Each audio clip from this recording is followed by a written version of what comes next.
Hello everyone, my name is PaperNapkin and welcome back to another episode of Let's Play Pokémon FireRed. In the last episode, after catching Kane, we made our way to Saffron City, where we defeated 4 trainers in the fighting dojo. In this episode, I intend to take on the Karate Master, and then eventually make my way to the SILPH Company headquarters to take on Team Rocket. So without further ado, let's start this battle off right. And not surprisingly, he's grunting at me, or was he calling me a grunt? Anyways, not surprisingly, he has fighting type Pokemon, and he has only 2 this time. First up is a Hitmonlee, which is a pretty unique fighting type Pokemon. It has an amazing attack stat. Defensively, it's a little bit weak, so the sooner you can take it out, the better, just because its signature move, High Jump Kick, is pretty devastating.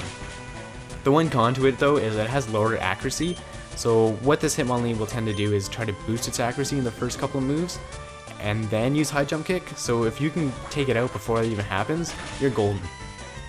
As you can see, Hope is golden. Golden, golden, golden. And look at that experience, huge. One other thing about High Jump Kick is if you miss, it does damage to yourself, so there are repercussions to using it. Next up, Hitmonchan. This Pokemon isn't as strong offensively, but it does have a lot of move sets that it can use, especially with, Sky Uppercut, which is gonna definitely destroy me. Please don't die, please don't die. Oh my god, that is so fucking close. So I'm gonna fly up. But it has like Thunder Punch, Ice Punch, Fire Punch. Even though they're super effective against, opposite type Pokemon, they don't do a whole lot of damage. Oh my god! Jeez! I totally thought I was screwed there. Oh, let's get a quick attack and just end this right now. I don't even want to dawdle. Look at that! 3 hit points, folks, and then he misses a Sky Uppercut. Oh, sweat is just dropping off my brow already. This is gonna be a great episode, I can tell already. Wow. So for defeating him, he'll admit his loss to you, and instead of giving us a badge, he'll give us a Pokemon to choose from. On the left here we have a Hitmonlee, and on the right here we have a Hitmonchan. Normally I take a Hitmonchan just because it's my favorite fighting type Pokemon, but I think I'm gonna actually choose this flower. It's just so pretty, and it smells so good. Anyways, I'm gonna go heal up at the Pokemon Center, and then I'll meet you guys out front of the SILPH Company headquarters. And I'm back, and I can't believe how freaking close that battle was. I honestly had probably like 3 heart attacks in that battle, just when I saw, Hope survive that first Sky Uppercut, and then, when I didn't kill it off with that fly, and then when it went to use the other Sky Up attack, and then it missed, and then I won.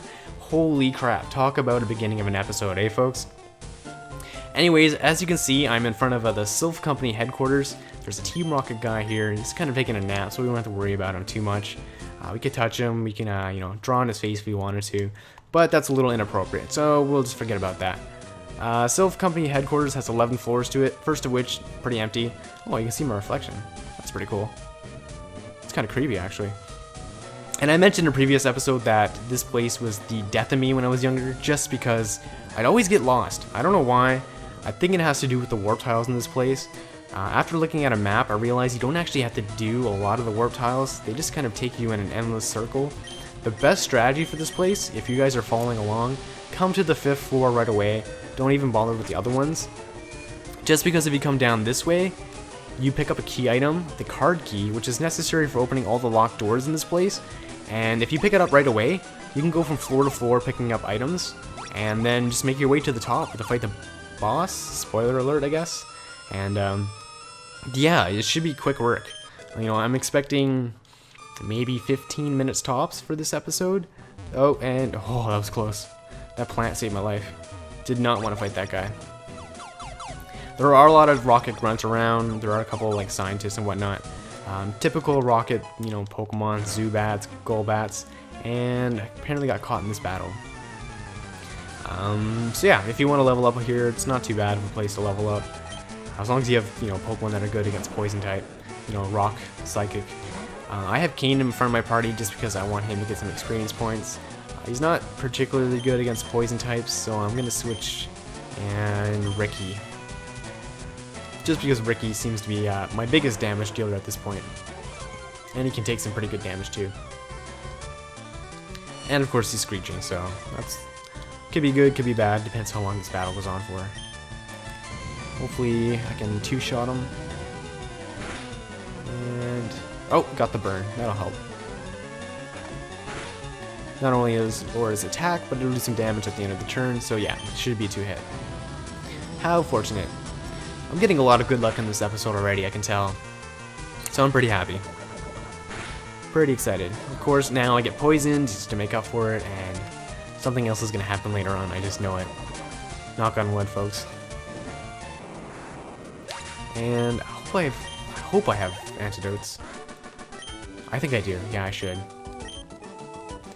Pretty good money, decent experience points. And let me just use an antidote. I only have 2. Oh, that's not good. I'll definitely have to go buy some items at some point. Probably off screen during episodes. But yeah. If we come over here, we can pick up the first item, TM01, which is Focus Punch, which is a really good move. I don't know who I'm going to teach it to just yet. Yeah. If you guys have suggestions, maybe leave it in the comments below. But over here we have a protein, which is a vitamin, which boosts our Pokemon's stats by a little bit. Down here, not too much, I do believe. Nope, okay. So my strategy for this point is, since we're on the 5th floor, I'm going to go all the way up to the 11th floor via the stairs. That way I can pick up items and whatnot. And then I'm going to go all the way down to the 2nd floor and then kind of make my way up again and pick up items. And eventually go to where we have to go. So if we come over here, nothing in there. But there are 2 items in here. Pretty good items too. At least this one is. HP up. This boosts the HP of one Pokemon by 1 point or 2 points. I don't know what the exact value is. It might even be random. Though it's not a huge gain, but as you can see in that one battle, 3 hit points was all the difference between losing a Pokemon at this point. On the 7th floor here, we have... Do we have to go in there? Don't think we do. I think it's just a bunch of random people. Yeah. But if we come over here, there is... I don't know if he's a trainer or not. I'm not gonna risk it. Look away, buddy. There you go. We have a calcium, which is another vitamin. So I don't know if we're going to sell them or we're going to use them. Probably right before the Elite Four or something like that. Because, I mean, might as well. We come down here, we can pick up TM08, which is Bulk Up, which is another great TM, because what this does, it lets you boost the attack and defense of your Pokemon by 1 stage. At least, I think that's what it does, if I can remember correctly. I'm definitely going to teach this to one of my Pokemon, though I don't know which one. Let's see. I'm just kind of inching my way because I don't want to fight too many trainers. Come over here. We have an iron, another vitamin. There seems to be all over the place. And there's some creepy guy behind a bush washing another bush. Bush on bush action. Kind of, yeah. Let's ignore that for now. And I like how you can walk by these guys and they don't even look at you. It's like they're so focused on one spot on the floor. It's like, oh, he's not going to get past this one tile. Yeah. Poor peripheral vision for the win. If you come over here, I don't think there's anything of important in here. No, there's not. And I'm pretty sure that's a trainer, so I'm just going to ignore him for now. Next floor. 9th floor already. Jeez, almost at the top. I think there's a trainer. Yeah. Should I fight him? Yeah, let's fight him. Because I'm pretty sure there's an item around the corner. And apparently he's one of the 4 Rocket Brothers, which is, I don't know what that is. Is that like a boy band or something? A Team Rocket boy band. Oh, wow. They're real bad boys. Whew. And I have Kane in front of my party just because, you know, typical Team Rocket Pokemon, they have a lot of Zubats, Sandshrews, and Ice is super effective against them. So hopefully Kane will gain some, a few levels at least. And of course he confuses me. Hopefully I can hit through it. And what I've noticed, at least from the Game Boy days, is when I am confused, if I hit the button, more often than not, I hurt myself. So now, I make it a point that I don't touch the controller at all, just because I feel it gives me a better chance of not hitting myself. I'm probably paranoid. I don't know if there's actually anything to it, but I'm just going to go with that for now. Next up, we have a Drowsy, Psychic-type Pokemon. So I'm just going to go into Ricky and see if I can take this out pretty quickly. I really don't have a lot of Pokemon that are good against Psychic types at this point. Dark type Pokemon are really good. Unfortunately, I don't have one. I don't think there's actually a Dark type Pokemon in Red or Leaf Green that you can pick up at this point. Not until way later on. So the best you can do is, you know, same type attack bonus moves. Hopefully it has enough damage that it can take out the Pokemon, and don't... Okay, phew. Or if you have a dark type attack move, like Bite or a Crunch, it gets the super effective 2 times damage, so it's not too bad. Oh, and you also have the dark glasses, or black glasses, which boost dark type moves by 10%. So I'm gonna switch out actually. Let's go into oh shit. And so that's an option too. And I feel like oh shit hasn't gained that many levels since we've had him. It's been like, what episode did we get him in? It's got to be like episode 12 or 13 or something, like 10 episodes ago, and he's gained like 3 levels, which is kind of unfortunate, or I don't even know. I feel like he's gonna die at some point. Knock on wood, folks. Knock on wood. But he seems to be doing pretty good against this Hypno. And critical hit. Ah, darn. And poison. Ah, shit. Probably should have picked up more than 2 antidotes. Yeah. That's probably gonna be the end of me.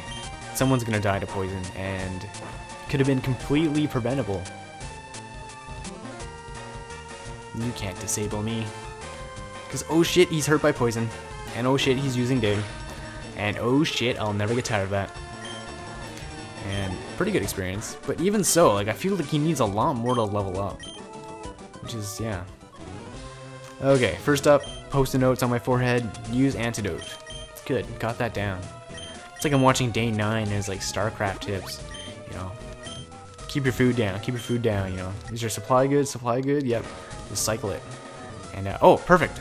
If you come over here, you can talk to this woman. She'll give us a quick nap, which lets us heal up our Pokemon. So I probably shouldn't even have used that antidote. I should have saved it for something else. Come over here.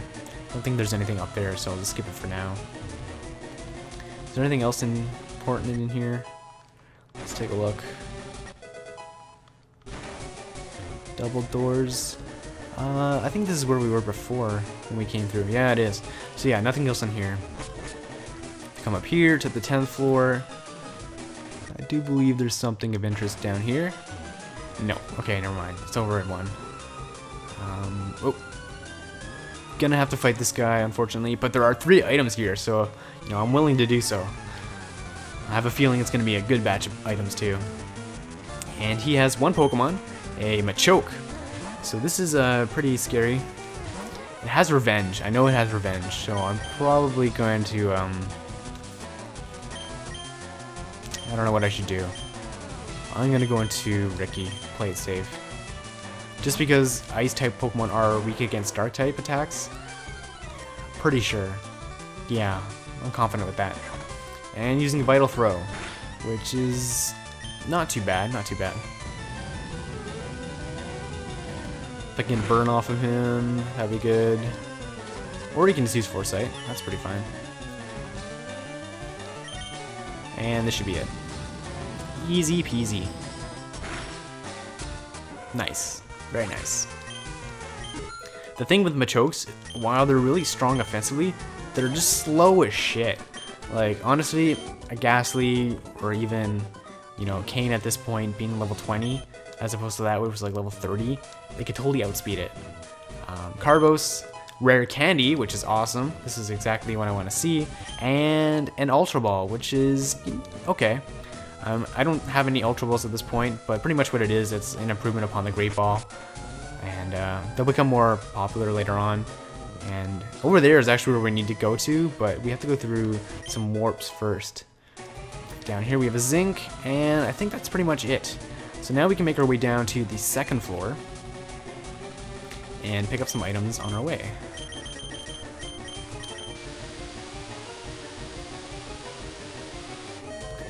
Lovely little elevator ride. Really needs a change in music when you go down. I think that'd be more appropriate than this. Oh shit. Team Rocket music going on. And let's see what this guy has. I'm gonna guess 5 Zubats. Oh, Golbat. Okay. But it's pretty weak, so hopefully Kane will be able to take this thing out. Oh, let's try to confuse me, and it misses. Fortunate for me. I'm getting pretty good luck. I'm pushing it. I'm definitely pushing it. I'm feeling like it's gonna catch up to me. probably in the upcoming battles against the certain people in the future. But we'll worry about that later. Focus on the episode right now. And Zubat. Oh, maybe I am right. It was a Golbat and 4 Zubats, which should be a quick work for Kane. And 1 hit kill. Oh, a critical hit too. Nice. Very nice. It's so nice, it's icy. And yeah, that wasn't a very good experience at all.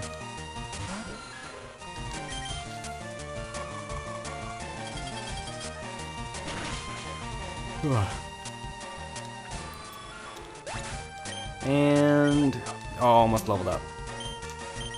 And another Zubat, surprise, surprise. Yeah, as you can see, Kane's already being a pretty good Pokemon on my team. Ice-type Pokemon are really good against Flying-type. They're also good against Grass-type Pokemon and also Dragon-type Pokemon, which is kind of a rare type of Pokemon. We're not going to encounter them until really later in the game. So, kind of like a preemptive measure.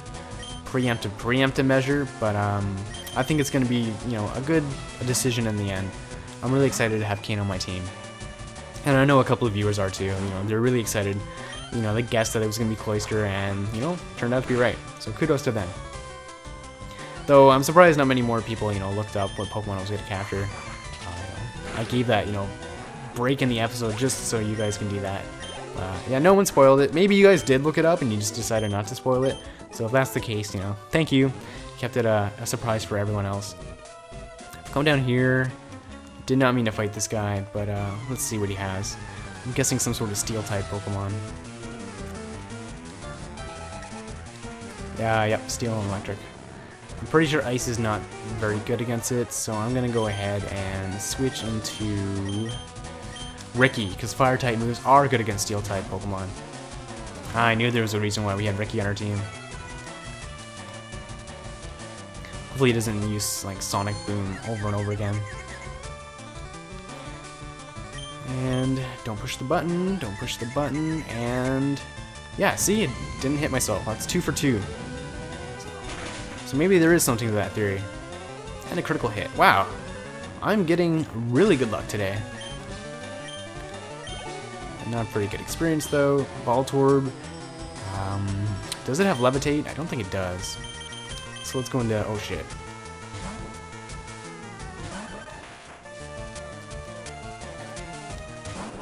Jerry. Scientist Jerry. That's a pretty cool name. I like how they actually gave like first names to the Pokemon trainers in like the newer versions. I remember like Red and Blue would just be like Bugcatcher. Oh shit, don't kill me. Oh, that was pretty close. That was very close indeed. And Magneton. I am definitely switching back to Ricky.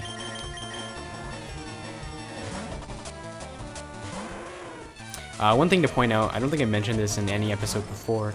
If you get confused or if like you had your accuracy lowered or your attack lowered, if you switch out to a different Pokemon and then switch back into that original Pokemon, they won't be affected by that anymore. Status changes like those ones, they're only temporary. If you switch out, they get negated. So which is also something to keep in mind when you're battling someone. As you can see, it worked out pretty nicely there.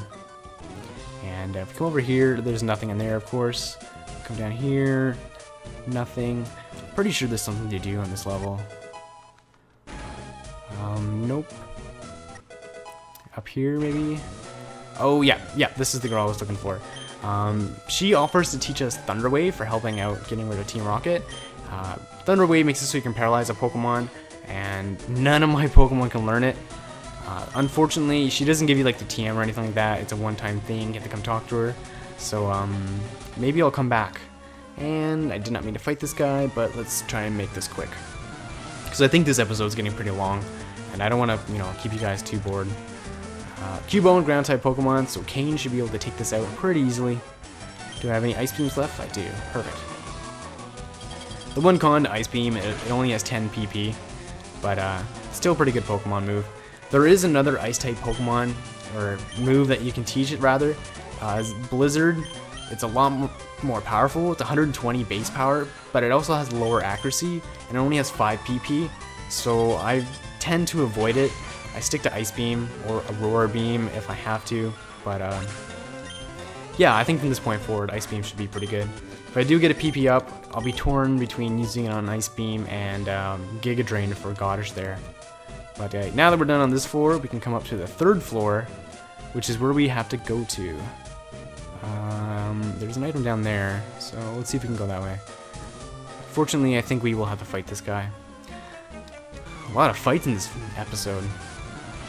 Not a lot of exciting ones, but that's just the way it goes sometimes. This is definitely the worst place in Pokemon world, at least by my standards. It's just, you know, repetitive battling and not much to it. At least when you figure out the warp stuff and just ignore it. You can make any scary face you want, but you know what, buddy? I'm just gonna kill you. Gonna kill you pretty good. Wing attack, yeah. Oh, I'm wagging your tail too. Making faces, shaking your butt. What do you expect me to do? Oh, that's not too bad. 2-hit KO. And Hope is getting pretty high up there in levels. Well, I say that, but really, in reality, she's probably average of what you should be at this point in the game. I kind of feel like I do need to do some grinding. Because what's going to happen is I'm going to come across like my trainer or my rival battle soon or something like that. And he's going to like wipe out like half my team, and then I'm just going to be screwed. And this thing is doing pretty decent damage to me, and holy shit, that's close. And avoid poison, pretty good. And critical hit, come on. No. Let's play it safe and go with Ricky. Ricky's the go-to guy right now. Or girl, I should say. Come on, Ricky. Take it like a beast. Take it like a beast. Oh, and of course I get confused. Alright. Let's see if I can go 3 for 3. Now pushing the button, and... ah, well, there goes that theory. And I really hope I don't die to this thing. Holy shit, I'm switching out. Definitely... oh, didn't mean to do that. I forgot Goddish is a poison-type Pokemon. This can get pretty nasty. Holy shit, it was a critical hit too. Oh my god, what am I doing? What am I doing? What do I do, folks? I'm gonna have to go with Kane. See if I can get some quick damage off on this thing. Oh, okay, that gives me a break, that gives me a break. Let's use an Ice Beam. Come on, kill it. Nice, very nice. That should be huge experience points too. But it is spread out, everyone. Pretty much. Yeah, 4 people, jeez. Next up, Raticate. Let's go into Ghost Bust just because normal type moves won't affect it. Yeah, that's a good idea. That's a very good idea. Get some Psychic off on that. Can't use Shadow Ball just because Ghost type moves don't affect normal type Pokemon, which I mentioned before. And you can lower my speed all you want, but decent damage. I find it weird that like normal type attacks won't affect ghost Pokemon, but normal type, you know, status changing attacks do. How does that work? I guess it's not more of like the physical contact with those kind of moves. It's the you know, psychological effect, I guess. Yeah, that makes sense. And Ghost Bust is now level 22. Excellent. And he gives up. Of course you give up. I am just awesome. Anyways, if we come over here, is there anything in there? No. Is there anything down here? Don't think so. Just warp zone. Okay, no. I think we're pretty much at the end now. If we come over here and go onto this warp zone, oh, premature. Get this item first, which is a hyper potion, which is pretty useful. And if we come on this warp zone now, we will now be encountering our rival. But my Pokemon are pretty weak, so I'm gonna have to heal up. And I think we'll take on the upcoming trainer battle in the next episode of Let's Play Pokemon FireRed. My name is PaperNapkin. Sorry about this being a really long episode, but take it easy, folks, and we'll see you next time.